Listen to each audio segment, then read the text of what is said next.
دوستو یہ کہانی ایک ایسے شخص کی ہے جو 2 ملکوں کے بیچ ٹریول کرنے جا رہا تھا، مگر ایسا کیا ہوا کہ اس کو اس ایئرپورٹ پر 18 سال گزارنے پڑ گئے۔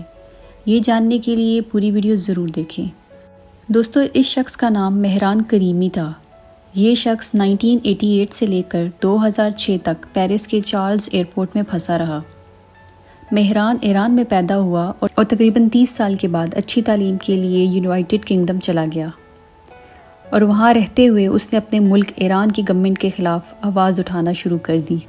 1977 میں جب وہ پڑھائی کمپلیٹ کر کے واپس اپنے ملک آیا تو ایئرپورٹ سے باہر نکلتے ہی اس کو اریسٹ کر لیا گیا اور ڈس آن کر دیا گیا، یعنی اس کو اپنے ملک سے نکال دیا۔ اب اس کو کسی اور ملک کے لیے سوچنا تھا، مگر بدقسمتی سے وہ جہاں بھی موو ہونے کے لیے اپلائی کرتا وہاں سے اس کو ریجیکشن ہی ملتی، کیونکہ کوئی بھی ملک اس کا پاس ریکارڈ کی وجہ سے اس کو اچھا نہیں سمجھتا تھا۔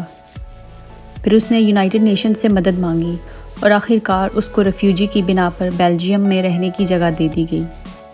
چونکہ اب اس کو ریفیوجی کا درجہ مل چکا تھا، اس لیے وہ یورپ میں ایزیلی گھوم سکتا تھا۔ اس نے UK جانے کا سوچا اور لنڈن کی فلائٹ بک کر لی۔ اس کی فلائٹ نے بیچ میں پیرس میں رکنا تھا، اور یہی وہ ٹائم تھا جب مہران کریمی کی زندگی میں ایک عجیب موڑ آ گیا۔ سفر کے دوران ہی کسی نے اس کا بیگ چوری کر لیا، اور مہران کریمی کے سارے ڈاکیومنٹس بھی اسی میں تھے، یہاں تک کہ اس کا ریفیوجی کارڈ بھی۔ اس لیے جب وہ لنڈن پہنچے تو ان کے پاس کوئی آئیڈینٹیفیکیشن ڈاکیومنٹ نہیں تھے، اور ایئرپورٹ کے سیکیورٹی ڈپارٹمنٹ نے ان کو واپس پیرس بھیج دیا۔ پیرس کی ایئرپورٹ پر پہنچتے ہی مہران کریمی کو اریسٹ کر لیا گیا، مگر جانچ پڑتال کے بعد پولیس نے یہ پایا کہ یہ آدمی لیگلی ایئرپورٹ میں داخل ہوا ہے، اور انہوں نے اس بنا پہ اس کو چھوڑ دیا کہ یہ ایئرپورٹ سے باہر قدم نہیں رکھیں گے۔ مہران کریمی ایک عجیب سے جال میں پھنس گئے۔ ایئرپورٹ سے اگر باہر جاتے تو پولیس انہیں پکڑ لیتی، اور نہ تو وہ کسی اور ملک میں ٹریول کر سکتے تھے۔ کسی کو بھی یہ نہیں پتہ تھا کہ ایکچولی یہ آدمی آیا کس ملک سے ہے، ورنہ اس ملک سے رابطہ کر کے اس کو واپس بھیج دیا جاتا۔ مہران کریمی اس ایئرپورٹ کی ایک ٹرمینل میں رہنے لگے اور ہر وقت اکنامکس پڑھتے رہتے۔ انہوں نے اپنے اوپر ایک ڈائری بھی لکھی جو تقریباً 1000 صفحہ پر مشتمل تھی۔ مہران ایئرپورٹ پر ہی کام کرنے لگے اور کچھ پیسے کما کر اپنا پیٹ بھرتے، اور آہستہ آہستہ ان کی جان پہچان ایئرپورٹ پر کام کرنے والوں سے بھی ہو گئی، جو ان کے لیے روز کھانا لاتے اور ان کا دھیان رکھتے۔ ایک دفعہ ان کی ملاقات ایک اینکر سے ہوئی جنہوں نے ان کا انٹرویو لیا اور ان کی آواز کو دنیا تک پہنچایا، جس کی بدولت بڑے بڑے صحافی ان کا انٹرویو لینا چاہتے تھے۔ مہران اب اچھی طرح فیمس ہو چکا تھا، اور باقی ممالک کے لوگ بھی ان کو پیسے بھیجنے لگے۔